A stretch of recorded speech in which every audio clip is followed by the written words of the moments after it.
Real heroes ആണെങ്കിലും Kerala fire and rescue വിഭാഗത്തിലെ scuba ഡൈവേഴ്സിന് കടുത്ത അവഗണനയാണ് നേരിടുന്നത്. പ്രതിമാസം സ്കൂബ ഡൈവർക്ക് റിസ്ക് അലവൻസ് ഇനത്തിൽ സർക്കാർ നൽകുന്നത് 500 രൂപ മാത്രമാണ്. ഡൈവിംഗിന് പ്രത്യേക ഇൻഷുറൻസ് ഏർപ്പെടുത്തണമെന്ന ആവശ്യവും സർക്കാർ പരിഗണിച്ചിട്ടില്ല. ആമയിഴഞ്ചാന്തോട്ടിലെ മലിനജലത്തിൽ ഒരു ജീവന് വേണ്ടി മുങ്ങാങ്കുഴിയിട്ട സ്കൂബ ഡൈവർമാരെ കേരളം മറക്കില്ല. സ്വന്തം ജീവന് പോലും വില കൽപ്പിക്കാതെ രക്ഷാപ്രവർത്തനത്തിന് നേതൃത്വം നൽകുന്ന സ്കൂബ ഡൈവർമാർ നേരിടുന്ന അവഗണന ചെറുതായി കാണാനും കഴിയില്ല.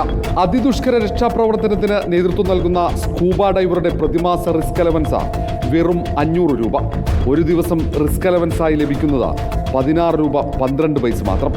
ഇവർക്ക് ഡൈവിംഗ് ഇൻഷുറൻസുമില്ല, സുരക്ഷിതമായ സ്കൂബ സ്യൂട്ടുമില്ല. റിസ്ക് അലവൻസ് വർദ്ധിപ്പിക്കണമെന്ന അപേക്ഷയാകട്ടെ സംസ്ഥാന സർക്കാർ കരുണയില്ലാതെ തള്ളി.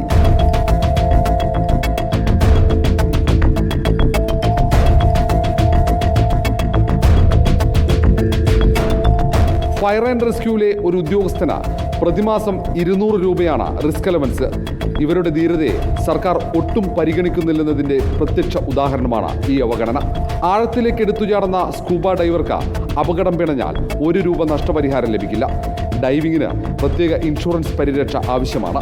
മാലിന്യത്തിലും രാസലായനികളിലും രക്ഷാപ്രവർത്തനത്തിനിറങ്ങുമ്പോൾ അപകടം പറ്റാതിരിക്കാൻ പ്രത്യേക സ്യൂട്ട് ആവശ്യമാണ്.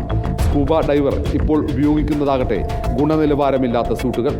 കേരളത്തിൻ്റെ സ്വന്തം രക്ഷാപ്രവർത്തകരായ ഫയർ ആൻഡ് റെസ്ക്യൂ വിഭാഗത്തിലെ സ്കൂബ ഡൈവർമാരെ ദ റിയൽ ഹീറോസ് എന്ന് വിശേഷിപ്പിച്ചാൽ മാത്രം പോരാ.